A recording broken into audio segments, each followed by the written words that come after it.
ഉണ്ണിയമ്മേ കുമ്പടി വന്നു. നമുക്ക് അത്തരത്തിലുള്ള വർത്തമാനമൊന്നും വേണ്ട. പരസ്പര ബഹുമാനത്തോടു കൂടിയുള്ള ഡിബേറ്റിലേക്ക് പോകാം. ശ്രീ ചാമക്കാല,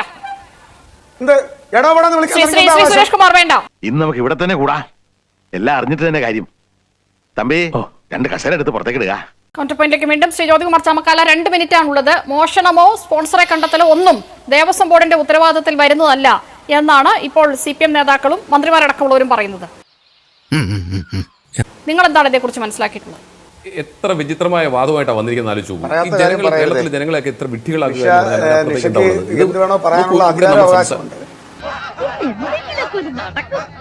പക്ഷേ ഞാൻ പറയാത്ത കാര്യം ശ്രീ സുരേഷ് കുമാർ ദയവ് ചെയ്ത് താങ്കൾ ഇനി ഞാൻ സംസാരിക്കട്ടെ. താങ്കളുടെ അവസരത്തിൽ കുറേ നേരം തോണ്ടിയതല്ലേ. കുറച്ചു നേരം പറഞ്ഞിട്ടില്ല. കേട്ടതല്ലേ? അല്ല, ഞാൻ നിങ്ങളോടാണ്, നിഷയോടാണ് പറഞ്ഞത്. ഞാൻ പറയാത്ത കാര്യം പറയരുതെന്നാണ് പറഞ്ഞത്. അപ്പോ ഇവിടെ നമ്മളെ സംബന്ധിച്ച് ഇതൊരു നടക്കി പോണ ലക്ഷണില്ല. നിങ്ങൾ പറയാത്ത കാര്യം പറഞ്ഞിട്ടുണ്ടെന്ന് വീട്ടിൽ പോയി നോക്കിയാൽ മതി. ഞങ്ങൾ പറയട്ടെ, സംസാരിക്കട്ടെ. ഇതൊരു ചർച്ചയാണ്. അപ്പോൾ ഇത്തരം കാര്യങ്ങളെ സംബന്ധിച്ച് വായിക്കാത്ത കയറിയിരുന്ന് വിടുവിച്ചാലേ ശരിയാവും. ഇവിടെ സർക്കാരിന്റെ ഭാഗത്ത് നിന്ന് തീർച്ചയായും പ്രശ്നം. ഇപ്പൊ എന്താ പോറ്റിയും അവിടുത്തെ ഉദ്യോഗസ്ഥരും മാത്രമല്ല എടോ വിവരം കേട്ടവരൊന്നും മിണ്ടായിരിക്കും. ഇവിടെ കാര്യം മാത്രം പ്രസവക്കാൻ കാര്യമാണ് പറഞ്ഞുകൊണ്ടിരിക്കുന്നത്. ഞാൻ താങ്കൾ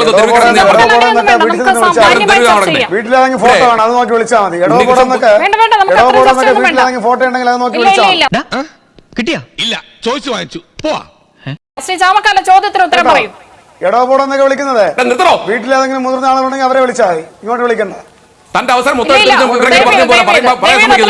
എന്തോ അലമ്പുണ്ടാക്കാൻ വന്നിരിക്കുക. അതെ, ശ്രീ ചാമക്കാല ദേവസ്വം ബോർഡിന്റെ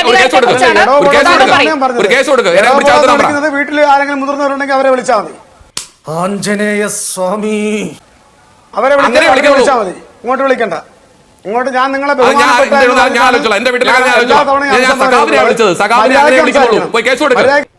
ഇതൊരു നടക്ക് പോണ മാതിരില്ല. പറഞ്ഞേട്ടാ പോയി കേസ് കൊടുക്കുന്നേ. താങ്കൾ പോയി പിണറായി ഒരു കേസ് കൊടുക്കുക. നമുക്ക് അത്തരത്തിലുള്ള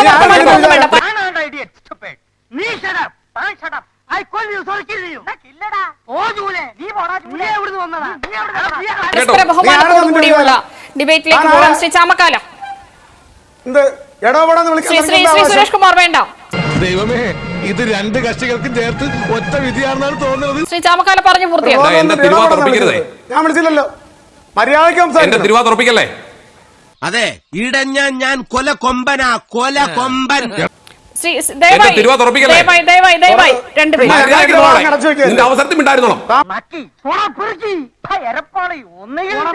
അല്ലെങ്കിൽ ഞാൻ വിളിച്ചാ പിന്നെ എനിക്ക് പറയാൻ അത്തരം വെല്ലുവിളികളോ ഭീഷണിയോ ഒന്നും വേണ്ട. ഈ പ്ലാറ്റ്ഫോം അതിന് അനുവദിക്കാൻ കഴിയില്ല. ഞാൻ മിണ്ടായിരിക്കാൻ എന്താ തന്റെ കീഴെ വീട്ടുകാരനാണോ? താനാരാ? ഞാൻ എന്റെ അവസരത്തിൽ സംസാരിക്കുമ്പോൾ മിണ്ടായിരിക്കാൻ പറയണം. വിവരക്കെട്ടവൻ, മനസ്സിലായില്ലേ?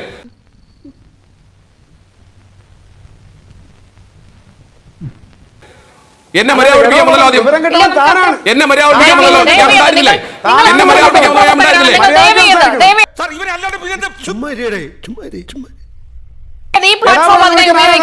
ഞങ്ങളുടെ പ്ലാറ്റ്ഫോം താങ്കൾ ഉണ്ടായിരിക്കണോ? ഞാൻ ഉണ്ടായിരുന്ന ആളാ. കവി തല്ലു വാങ്ങിയിട്ടേ പോകുന്നാ തോന്നുന്നത്. ഞാൻ സംസാരിക്കാൻ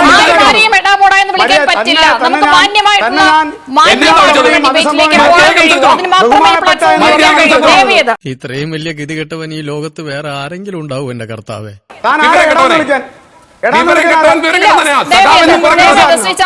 സുരേഷ് കുമാർ, ഞാൻ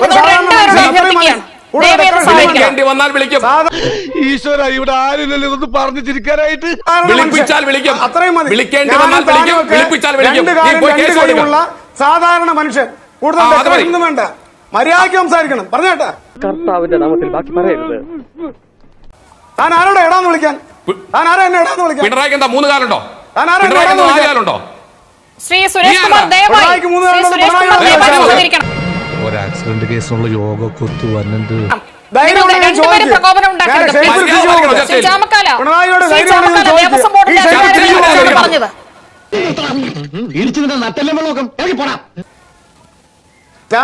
ചാനൽ ഫ്ലോറിൽ എടോ നല്ല വിളിച്ച് സംസാരിക്കേണ്ടത്, മനസ്സിലായോ? താൻ മര്യാദ പഠിപ്പിക്കണം. താൻ ആരെടുത്താ മര്യാദ കാണിക്കുന്നത്? നിനക്ക് ദേഷ്യം വരുന്നുണ്ടോ? പറയടാ. ഞാൻ തന്നെ പോലെ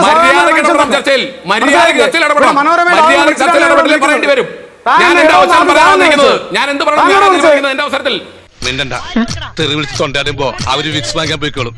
അപ്പൊ നമുക്ക് മുങ്ങാം. നീ എടോന്ന് വിളിക്കുമ്പോ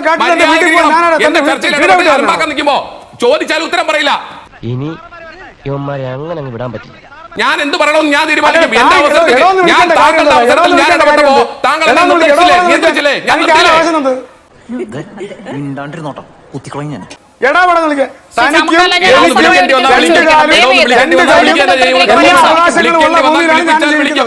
മര്യാദയ്ക്ക് സംസാരിക്കണം. വിളിക്കും.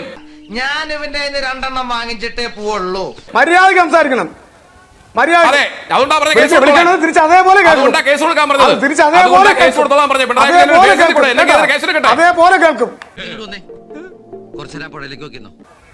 അല്ലല്ല, അതേപോലെ കേൾക്കും. പാലും ചൂട്ടി പോകില്ല. അങ്ങനെ പോണവര് കാണുമായിരിക്കും. അങ്ങനെയുള്ളവരായിരിക്കും സ്വന്തം പാർട്ടി കണ്ടിട്ടുള്ളത്.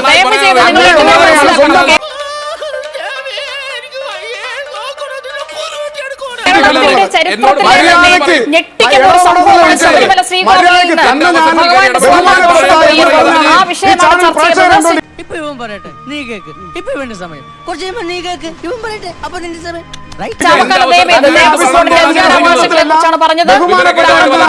ഞാൻ തന്നെ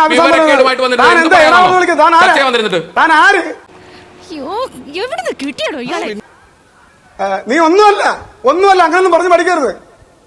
ഞങ്ങളെ മുമ്പ് നീ ഒന്നുമല്ല. ഇവന്റെ വായിക്കാത്ത കയറി വിടുവിച്ചാലേ ശരിയാവും.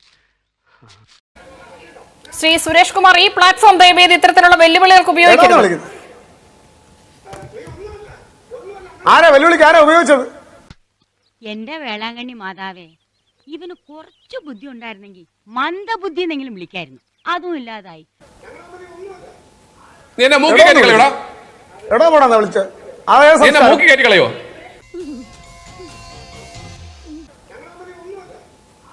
മൂക്കി കയറ്റി കളയോടാ. എടോ പോടാ വിളിച്ചത്. മൂക്കി കയറ്റി കളയോ? ഞാൻ കാല് പിടിക്കാം, ഇനി ഒന്നും വിളിച്ചു പറയല്ലേ. ശരി, നമുക്ക് എന്തായാലും എനിക്ക് ഇത്തരത്തിൽ ഈ ചർച്ച തുടരാൻ കഴിയില്ല. വളരെ ദൗർഭാഗ്യകരമായ സാഹചര്യമാണ്. വളരെ നന്ദി സുരേഷ് കുമാർ, രാഹുൽ ഈശ്വർ, ഗോപാൽകൃഷ്ണൻ. കൗണ്ടർ പോയിന്റ് പൂർണ്ണമാകുന്നു. ഇനി പ്രൈം ടൈം ന്യൂസിലേക്ക്.